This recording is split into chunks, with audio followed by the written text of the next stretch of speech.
नमस्कार, आप देख रहे हैं आंकड़े हमारे, फैसला आपका और मैं हूं आपके साथ मनोज मनु। मध्य प्रदेश में बीजेपी विधानसभा का चुनाव जीतने की पूरी तैयारी कर चुकी है। पार्टी की रणनीति भी बेहद मजबूत है, लेकिन उससे समस्याएं भी खड़ी हो रही हैं। जहां पार्टी का कब्जा नहीं है, वहां पहले से उम्मीदवारों की घोषणा की जा रही है। हाल ही में कैलाश विजयवर्गीय और यशोधरा राजे ने चुनाव लड़ने की जाहिर की। कैलाश विजयवर्गीय के नाम सामने आए और उनके बेटे का टिकट कटना लगभग तय है। गुरुवार को इसे लेकर आपने समर्थकों की तस्वीरें भी देखी हैं। अभी 103 कमजोर पकड़ वाली सीटों पर 27 सीटों की घोषणा बाकी है। 79 सीटों की घोषणा हो चुकी है और बाद में अन्य सीटों की घोषणा भी होगी। पार्टी की गिव अप योर टिकट के फंडे के कारण नरसिंहपुर के बीजेपी एमएलए ने अपनी टिकट की दावेदारी छोड़ दी। उत्तर प्रदेश के नेताओं की मध्य प्रदेश में ड्यूटी लगाई जा रही है। पार्टी की ओर से बड़े नेताओं का दौरा भी है।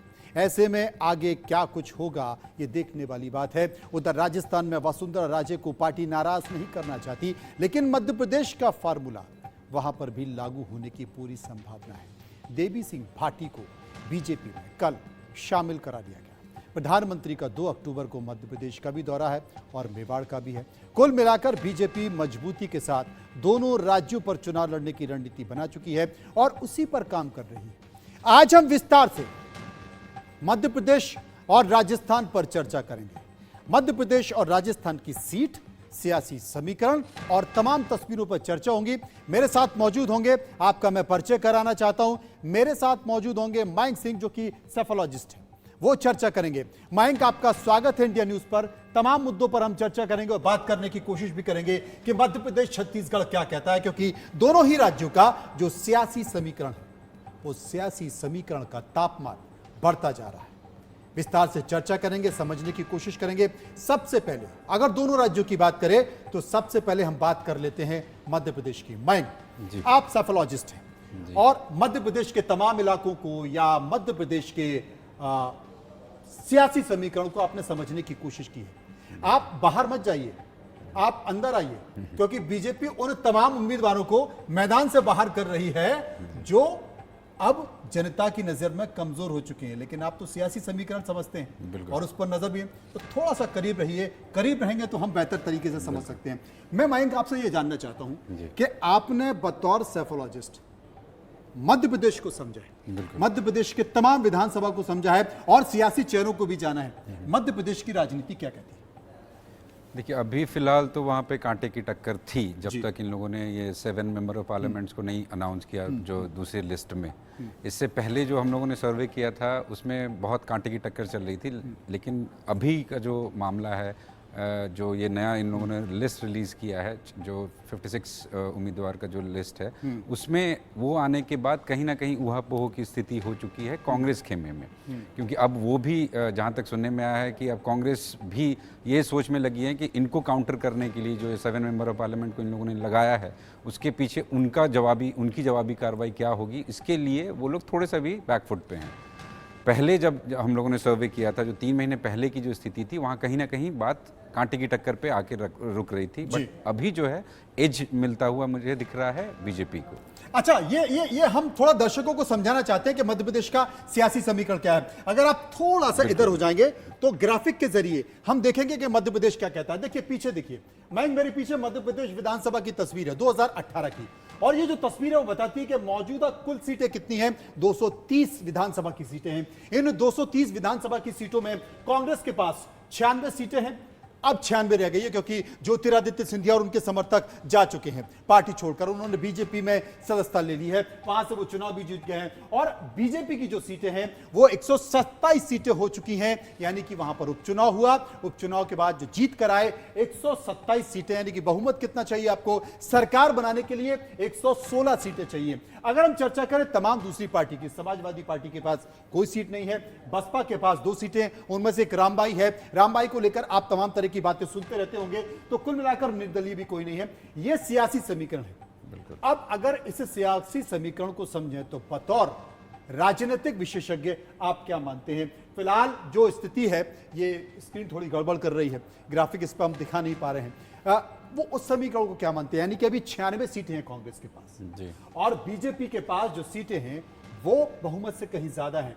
आने वाला विधानसभा का जो चुनाव है वो क्या कहता है, किसके इर्द गिर्द कहता है, और अगर कहता है तो उसके पीछे सियासी कारण क्या है?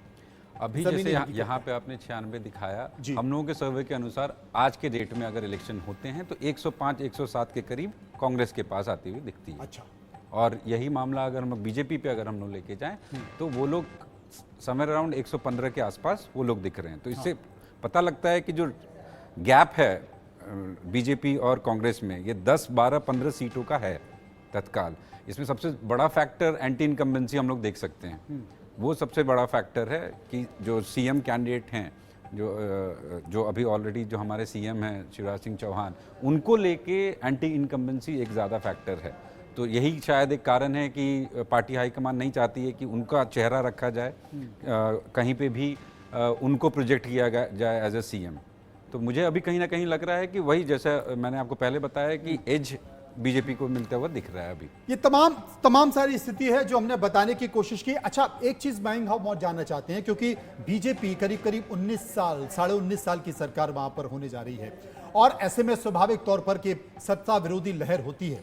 अगर हम देखें तो इस वक्त कौन से मुद्दे हैं जो आने वाले 2023 के विधानसभा चुनाव हैं उन पर असर डाल सकते हैं, उनको प्रभावित कर सकते हैं? वो कौन से मुद्दे हैं, जरा मुद्दों पर गौर करते हैं, बताएं। देखिए, सबसे बड़ा मुद्दा तो सबसे पहली बात कि जो बीमारू राज्यों में जो इनकी गिनती होती थी, ये लोग अभी भी क्लेम करते हैं कि अब बीमारू राज्य में नहीं है मध्य प्रदेश। बट कहीं ना कहीं डेटा जो है इनके इनके कथनी के अनुरूप नहीं जाता है, इनके कहीं ना कहीं कहने के विरुद्ध जाता है। जो हमारा डेटा है अभी भी, जो हम लोगों ने नीति आयोग से एक डेटा निकाला था, उसमें कहीं ना कहीं अभी भी 8वें पायदान पे एमपी एक बीमारू राज्य में आता है। राजस्थान जो है, राजस्थान को अगर हम लोग देखें तुलनात्मक दृष्टि से, तो राजस्थान बीमारू राज्य से आगे बढ़ चुका है। ये हो गई एक बात। दूसरी बात, एग्रीकल्चर के मामले में, कृषि के मामले में बीजेपी ने बहुत काम किया, बहुत बढ़ चढ़ के काम किया। एग्रीकल्चर में बहुत ज़्यादा बढ़िया काम मिला है। तो जो फार्मर्स थे, जो किसान थे, वो कहीं ना कहीं खुश थे।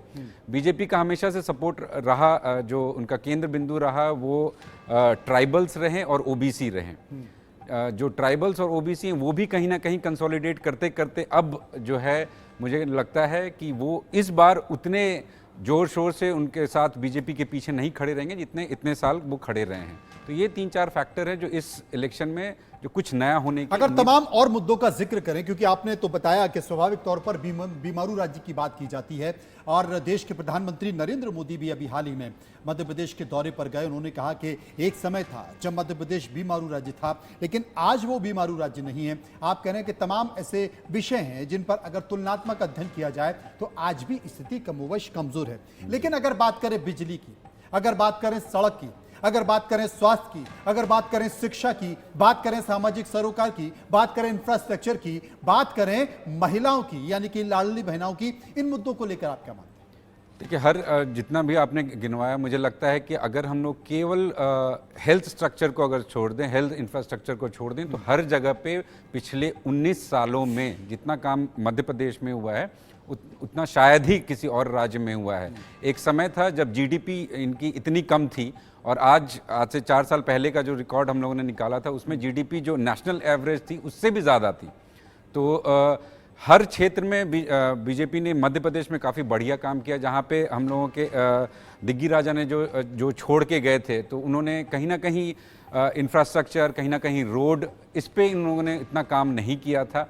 एग्रीकल्चर पे उतना काम नहीं किया था। जो बीजेपी ने उन चीज़ों को पकड़ा और एग्रीकल्चर और इंफ्रास्ट्रक्चर पे काफ़ी ज़्यादा बढ़ चढ़ के काम किया। और वो जिसको वो लोग बेच रहे हैं, जिसको वो लोग प्रोजेक्ट कर रहे हैं कि उन्होंने मध्य प्रदेश को बीमारू राज्य से हटा दिया है, वो रीज़न यही है। ये इनका इंफ्रास्ट्रक्चर, ये इनके रोड्स, ये इनके एग्रीकल्चर सेक्टर, इन सारे सेक्टर्स पे बीजेपी ने मध्य प्रदेश में सबसे ज़्यादा काम किया। मयंक, बीजेपी को लेकर चर्चा कर सकते हैं, यानी कि तब की बीजेपी, अब की बीजेपी, यानी कि अटल अडवाणी की बीजेपी और नरेंद्र मोदी और अमित शाह की बीजेपी। नरेंद्र मोदी और अमित शाह की बीजेपी ऐसी है कि वो चुनाव जीतना चाहते हैं, वो जनता की नब्ज को पकड़ते हुए चुनाव जीतना चाहते हैं कि जनता चाहती क्या है। उससे पहले की बीजेपी, वहां संबंधों का ख्याल रखा जाता था।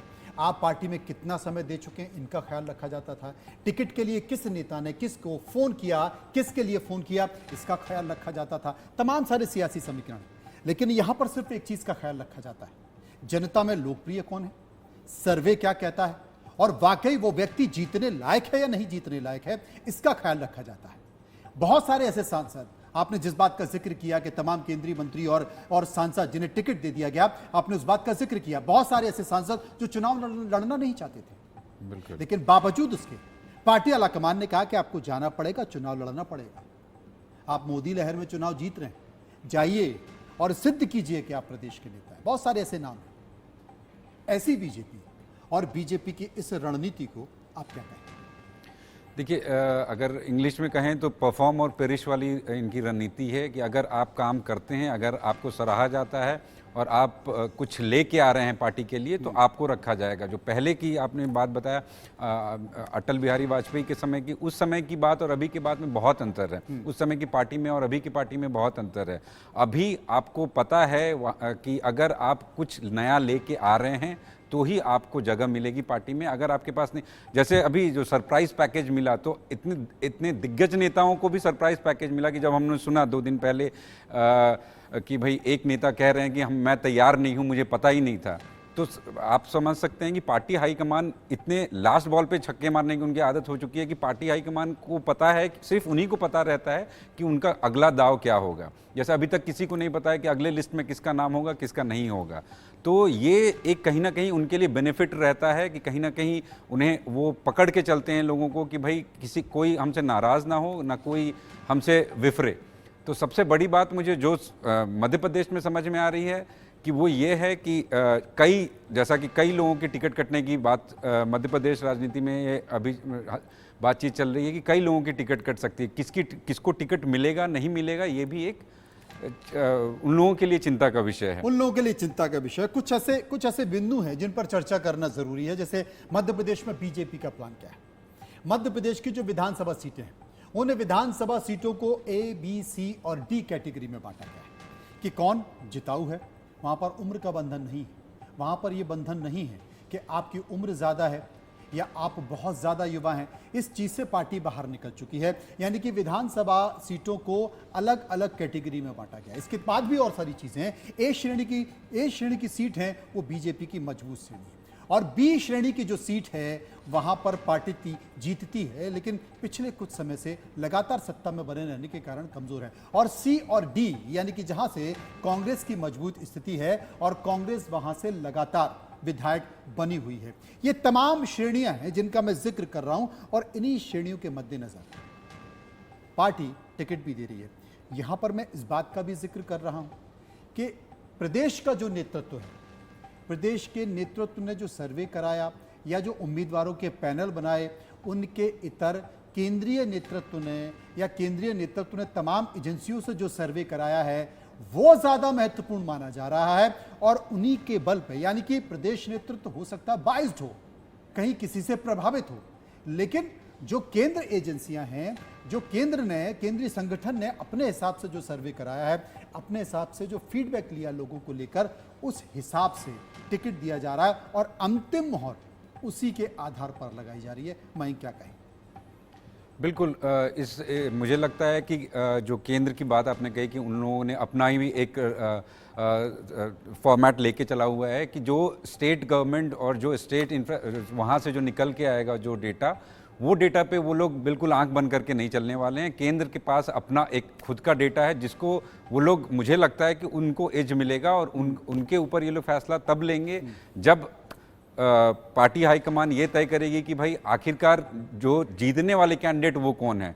तो अंततः मुझे लगता है कि उनका प्राइम फोकस यही है कि जो कैंडिडेट जिस सीट पे जीत रहा है वो उन्हीं पे फोकस करेंगे और उन्हीं को लिस्ट में नाम देंगे, उन्हीं का लिस्ट में नाम देंगे। लेकिन मध्य प्रदेश की बीजेपी ने फोकस किस बात पे किया है? मध्य प्रदेश बीजेपी का जो फोकस है वो किस पे है?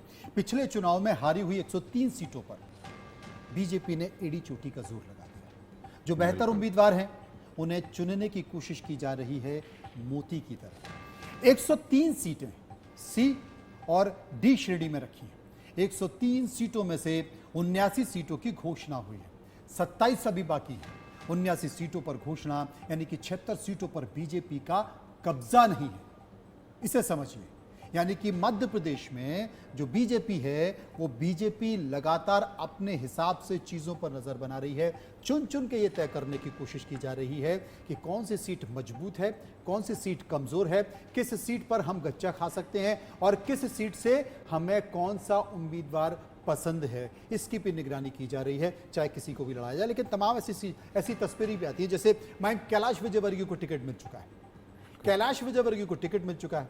अब पिता को इंदौर 1 से मिला है, पुत्र इंदौर 3 से विधायक है, तो पुत्र को तो नहीं मिलेगा। बिल्कुल। लेकिन पुत्र के समर्थक बीजेपी कार्यालय में बसें भरकर पहुंच गए। बोले साहब, अगर कैलाश विजयवर्गीय के बेटे हैं आकाश विजयवर्गीय, आपने कैलाश विजयवर्गीय को दे दिया, अच्छा किया, लोकप्रिय नेता है, लेकिन आकाश विजयवर्गीय को अगर आपने टिकट नहीं दिया तो ये सीट आप हार जाओगे। अब इसे कैसे समझें? अब ऐसी स्थिति में पार्टी आला कमान क्या करे, केंद्रीय नेतृत्व क्या करे?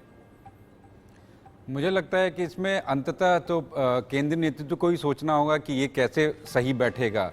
और आपको ही पता है कि at the end of the day जो उन लोगों ने डिसीजन लिया होगा वो किसी न किसी एक फैक्ट को लेके ही चला होगा उन लोगों ने। जैसा आपने कहा था 76 सीटों पे जो बीजेपी हारी है लास्ट टाइम, उस पे मुझे लगता है सबसे ज़्यादा फोकस रखा गया है, क्योंकि उन 76 सीट्स पे अगर वो लोग 15 सीट या 20 सीट भी जीतते हैं तो ये सीधा नेट प्रॉफिट रहता है उनका, क्योंकि ये 76 सीट्स तो वो लोग लास्ट बार हार चुके थे। तो 76 में से 15-20 सीट भी अगर ये लोग निकाल के लाते हैं, जिसका उन लोगों ने सबसे पहले लिस्ट से ही उन लोगों ने इस पे सबसे ज़्यादा पुरजोर तरीके से इन लोगों ने अपना पूरा दिमाग लगाया है कि सबसे पहले उन सीटों पे हम लोग ध्यान लगाते हैं कि जो सीट वो लोग लास्ट बार हार चुके हैं। तो इनके पास इसके लिए पर्याप्त समय रहेगा। तो मुझे लग रहा है कि सबसे ज़्यादा फायदा इनको इन 76 सीट्स पे, अगर ये लोग 15 से 20 सीट भी अगर निकाल के ले आते हैं तो वो उनके लिए नेट प्रॉफिट रहेगा। मयंक, ये जो तस्वीरें आप टेलीविजन पर देख रहे हैं, आकाश विजयवर्गीय जो कैलाश विजयवर्गीय के बेटे, उनके समर्थक हैं, इंदौर 3 के समर्थक हैं, जो भोपाल बसों में भरकर पहुंचे और उन्होंने कहा कि आकाश को अगर टिकट नहीं दिया तो ये सीट हम हार सकते हैं।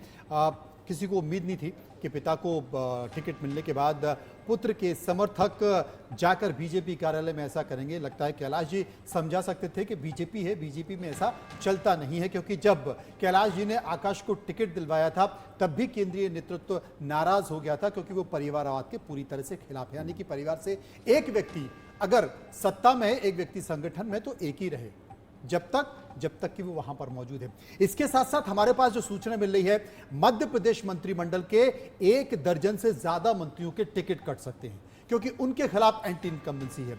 करीब 2 दर्जन से ज्यादा विधायक जो अभी वर्तमान में हैं, उनके टिकट कट सकते हैं, क्योंकि उनके खिलाफ एंटी इनकम्बेंसी है। और आप सोच भी नहीं सकते, ऐसे चेहरे जो अपने आप को कभी हारा हुआ नहीं मानते, जो अपने आप को किसी से कमतर नहीं मानते, जो अपने आप को दिल्ली के बहुत नजदीक मानते हैं, ऐसे लोगों के टिकट कटने वाले हैं। पार्टी ऐसे लोगों को चुनाव नहीं लड़ा रही है। ये फैसला प्रदेश के नेतृत्व को लेकर भी हो सकता है। 1-2 सांसद और हैं, उनके भी नाम अगली सूची में आ सकते हैं। ये मध्य प्रदेश की तस्वीर है जो हमने आपको बताई। एक और महत्वपूर्ण खबर, क्योंकि यशोधरा राजे सिंधिया ने चुनाव लड़ने से मना कर दिया है शिवपुरी की विधानसभा सीट से। शिवपुरी की विधानसभा सीट हमेशा राजघराने की रही है, वो दशकों से वहां पर विधायक रही हैं। उनके मना करने के बाद ये कयास लगाए जा रहे हैं कि ज्योतिरादित्य सिंधिया विधानसभा चुनाव लड़ने जा रहे हैं। आपको स्पष्ट कर दें, हमारे पास जो सूत्रों से जानकारी है, ज्योतिरादित्य सिंधिया विधानसभा चुनाव नहीं लड़ रहे हैं, वो केंद्र की राजनीति करेंगे। उस सीट से कोई और लड़ेगा और आने वाले समय में यशोधरा राजे सिंधिया गुना से या शिवपुरी से लोकसभा चुनाव लड़ेंगे।